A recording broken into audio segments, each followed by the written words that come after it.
بسم الله الحمد لله والصلاة والسلام على رسول الله اللهم وفقنا لما تحب وترضى وبعد أن runtii mutakhassis anigu kuma yihi shuruucda caalamiga waxaan moodaa qof caami intuu ka yaqaanuun inaan ka aqaano laakiin waxaa jira waagan dambe gaar ahaan intay dunida uu ka taliyay kaliya imbaraatoriyada Mareykanku oo aan odhan karo wax badan casriga kan waxa la fudaydiyay in qawaaniinta laga tallaabsado iyo wixii bini'aadamku u dejistay oo United Nations articleska uu qoran ee sheegaya sovereignty ama wadan waliba inuu xorrimo leeyahay siyaadadiisana inuu ka taliyo inta dunidu ay u ictiraafsan tahay ee u xeeran cid kale aanay farigelin ku sameynaynin the United Nations ama dunida dalalkii ugu xooga badnaaba jabiyay oo ka talaabay kuwa yaryarina inay iskaga daydaan marka wax weyn maaha Mareykan baa ka talaabay Iraq uu iskaga duulay wax u banaynayana ma jiraan in kuwa yaryarina ku daydaan Ethiopia waa dawlad mustacmara waa dawlad ka qayb gashay isticmaalkii Afrika la gumaysanayay 1884 Berlin shirkii lagu qabanayay waa dawladda qura ka soo qayb gashay ee Afrikaanka ahayd ee ka qayb qaadatay inay wax gumaysato gumaysi hore Soomaali qayb ka mid ah ugu qaadatay oo Ingiriis iyo intii la socotay ay siiyeen maantana inta hadhay xuduudda ka talawdo haddaanu jirin cid ka celinaysa waa wax iska macruuf ah bal ciddii la filayay inay maanta dunida ugu togtog roon tahay oo ay ahayd inay xeerka ilaaliso ama qaanuunka dawliga ilaaliso waa dawladda maanta basharka ugu xooga badan leh ee dawladda Mareykanka iyadaaba ku caawisay inay baaqiga u garaacdo oo xoolaleey iyo dumar iyo caruur iyo kuwan inay B52 yana ku garaacdo iyadaaba ku caawisay qirsanna inay caawisay oo aan ahayn marmarsiinaya terrorist ba meel galay kolba habar meel maraysa inta la dilay la yiraahdo terrorist ba meel galay waa marmarsiinaya waxba ka jirin laakiin waxa muuqata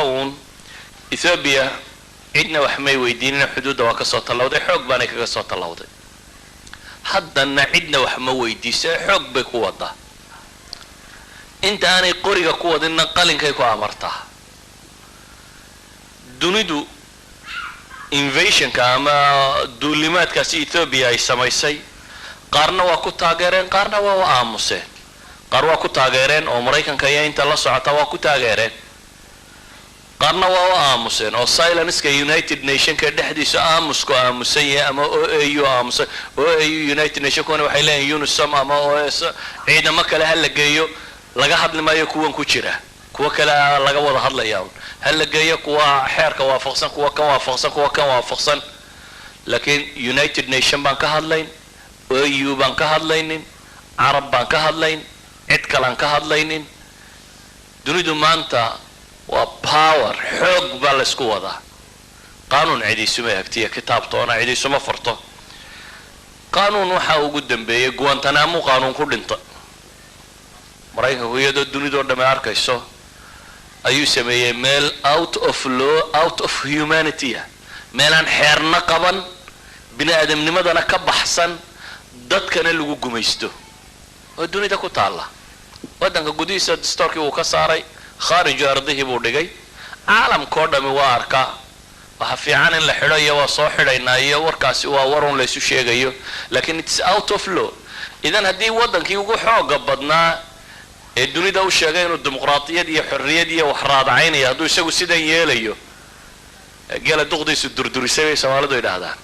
arankiisana maxaad moodaa yani kii ugu xooga badnaa ee isagu dimuqraadiyad iyo xorriyad sheegay hadduu sidan yahay dictatorka yare malasna maxaad u malaynaysaa malasna danka male sina xoogaas iyo qasabkaas ku wadaya su'aasha marka maanta taagan ee oranaysa xeerka caalamiga xeer caalami cid ilaalin maysa Soomaaliya istifaado qofna qasab lagu ma haysan karo ciday doonta ha noqoto ilaahu may kuwa dunida ugu xooga badan noqdaan waa la kala geeri bataa ama waa la kala dhib bataa laakiin qofka bini'aadamka haddii aqliga laga gumaysto baa la gumaysan karaa lagu qanciyo aqliga laga gumaysto ma lagu gumaysan kara laakiin compulsory cidna lagu ma gumaysan karo Ethiopia waxaan rajaynayaa iyadoo shirka yar inay iska tagi doonto laakiin waqtiga ay qaadanaysaa wuxuu ku filan yahay inta uu qofka Soomaaliga xorriyada doonaya uu ka fakarayay inuu xoroobo waxa Soomaaliya maanta ka jiraana xeer waafaqsan ma jiro haddaan been la isu sheegayno indha la iska ciiday ka kooban wuxuu yahay Ethiopia aragtida aan ka qabo wuxuu yahay Ethiopia iyada jiritaankeedu liita oo Ethiopia taariikhda la garanayo dambe cusub waxay ka mid tahay wadanada minority group ku taliya Ethiopia haday diin noqoto haday dad noqoto haday qoomiyad noqoto dawladda mililikti xayle iyo tan mangiste iyo tan meles intuba waa minority group diin ahaana waa minority dad ahaana waa minority kuwa ka taliya wadanka Ethiopia la yiraahdo dadkiisii ugu badnaa diin iyo dadba waa inta la gumaystay bay ka mid yihiin sadaradeed minority dawlad wadankeedii ku ah umalayn maayo inay Soomaaliya si gumaysan karayso kale iyada wadankeedii minority ku ah inay haddana Soomaaliya si gumaysata waa wax adag laakiin Soomaalidu dhowr shay intay ka xoroobayso iyana dulligan way ku jiraysaa Soomaalidu caqiidadan qabiilkee diin iyo wadan iyo dhaqan iyo dadnimada ka xoog badan intay jirto in reer loo gaaloobo gaalkii Ingiriis reer baa loo raaco dad kale loo laayay waxay Soomaalidu xornimo doon lahayd reer baa lagu dumiyay waxay dawlad yeelatay reer baa lagu dumiyay waxa imika axmaara wada reer baa lagu wadaa waxa la idan caqiida taala ah reernimadu qofka Soomaaliga inay kala qaalisan tahay dawladnimada dadnimada diinta caqiidada wax walba cadawga koowaad aan arkay mujtamaca Soomaaliyeed haysta waxa weeyaan عقيدة سقلدن أي شو هيستين عقيدة وين لقى تخلصها أو يبدأ شادد نما يا إسلام نما يا الصومالي نما دقنا وين بدله هذه واحدة كلبات أنت المام أنا وحويان بني آدمكم مركز تو هدف يا شو قاري كره أنا أهداف وين يالنا غيرك وحير مسألة قف مقاضة قف هن لغير مقاضة heerku waa in yar dhowr kun oo qof ma isku reertiin dhowr kun oo qof wax madaxnimadooda iyo hogaankooda iyo inta la raadiyo ma xataa dadka hogaanka doonaya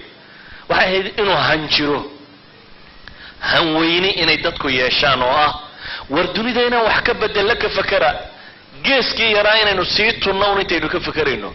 caalamka bashar baa maamula bashar baanaynu nay idan inuu hankeenu weynaado inaynu dunida wax ka bedelayna ka fakarnee طبعاً كان مدمدوه جيس كشوجا وقيب قيبينتوده وحبط رميس ضد حلا عن نقطه ثالثاً وحلا يدين تنا عندي بقول نقطه والإسلام نمدي نقاضنا